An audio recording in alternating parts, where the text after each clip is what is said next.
ایک منٹ کے لیے سوچیں کہ ایک دیوار ہے جسے بنایا جاتا ہے پھر گر جاتی ہے، پھر بنایا جاتا ہے پھر گر جاتی ہے، تو اس کا لاجیکل کنکلوژن کیا ہوگا کہ اس دیوار کی کنسٹرکشن میں کوئی پرابلم ہے، مین کہ اسے ری ڈیزائن کرنا پڑے گا۔ اب پاکستان کی اکانومی کو ہی دیکھ لیں، پچھلے 75 سالوں میں 23 بار کریش ہو چکی ہے اور ہر بار IMF یعنی کہ انٹرنیشنل مانیٹری فنڈ سے بیل آؤٹ لینا پڑا ہے۔ لیکن ایسا کیوں ہوتا رہتا ہے؟ کیا فنڈامنٹلی غلط ہے؟ تو آج کی اس ویڈیو میں ہم جانیں گے پاکستان کے فائنینشیل کرائسس کی کیا ریزن ہے اور کیا پاکستان کے پاس اس کا کوئی سولوشن ہے بھی صحیح یا نہیں۔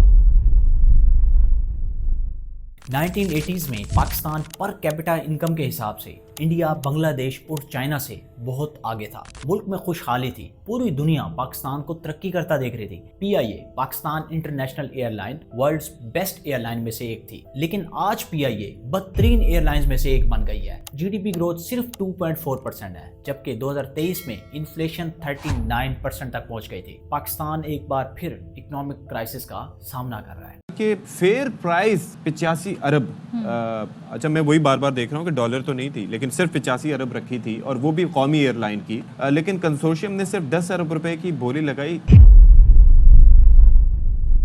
پاکستان کی IMF پر ڈیپینڈنس انڈینائبل ہے، 23 بیل آؤٹ پیکیجز کے ساتھ ریکارڈ ہے۔ لیکن صرف پاکستان ہی IMF کا ایڈکٹ نہیں ہے، بلکہ IMF بھی پاکستان کا ایڈکٹ لگتا ہے۔ تو آخر یہاں اصل پرابلم کیا ہے؟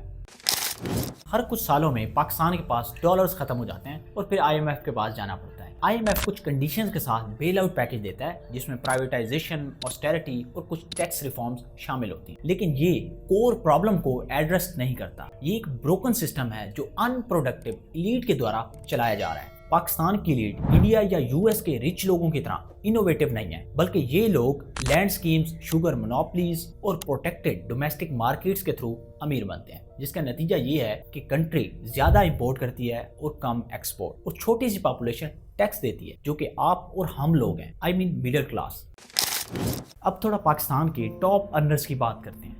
انڈیا کے مکیش امبانی یا US کی ٹیک جائنٹس کے اپوزٹ پاکستان کے ریچسٹ لوگ اپنا فارچون اوورسیز بناتے ہیں، جیسے کہ شاد خان، یا پھر پولیٹیکل کرونیزم کے تھرو جیسے کہ نواز شریف یا آصف علی زرداری۔ اور جو انڈسٹریلسٹ ہیں وہ بھی پاکستان کی ڈومیسٹک مارکیٹ کو کارنر کرنے میں لگے ہیں، صرف ہائی ٹیرف سے بچنے کے لیے، انسٹیڈ آف انوویٹنگ یا پھر ایکسپورٹنگ۔ UN کی ایک رپورٹ کے مطابق پاکستان میں elite groups, military leaders, landlords اور پولیٹیشنز کو ہر سال $17.4 بلین کی اکنامک پریولیجز دی جاتی ہیں، جو پاکستان کی اکانومی کا 6% ہے۔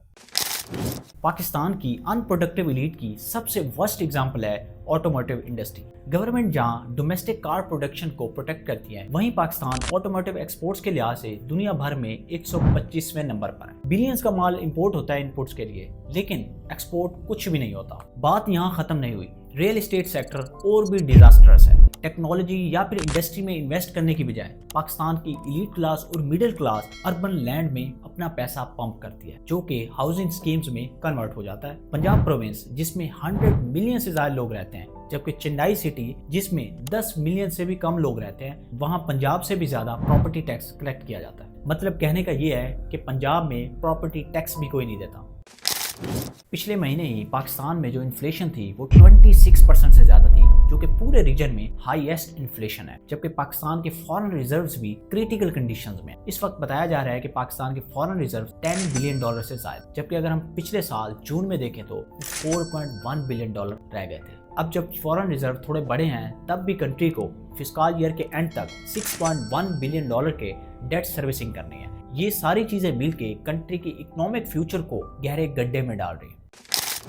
پاکستان کے جتنے بھی سیکٹرز ہیں اس وقت پرفارم نہیں کر پا رہے۔ پاکستان کی ٹیکسٹائل انڈسٹری جو اکانومی کا سگنیفیکنٹ پارٹ ہے، ابھی سٹرگل کر رہی ہے۔ ہائی الیکٹریسٹی پرائسز اور سبسڈیز کے ریموول کی وجہ سے 1600 سے زائد گارمنٹس ملز کلوز ہو گئی ہیں، جو کہ ماس ان امپلائمنٹ کی وجہ بن رہی ہے۔ میجر آٹو میکرز جیسے کہ سوزوکی، ہونڈا اور ٹویوٹا پروڈکشن ہالٹ کر چکے ہیں، کیونکہ گورنمنٹس کی فوریکس کربس کی وجہ سے وہ امپورٹڈ پارٹس کو سکیور نہیں کر پا رہے تھے۔ انٹرنیشنلی پاکستان کی اکنامک کنڈیشن کو ڈفرینٹ طریقے سے ایڈریس کیا جاتا ہے۔ اس وقت چائنا پاکستان کی پرائمری لائف لائن بنا ہوا ہے۔ $100 بلین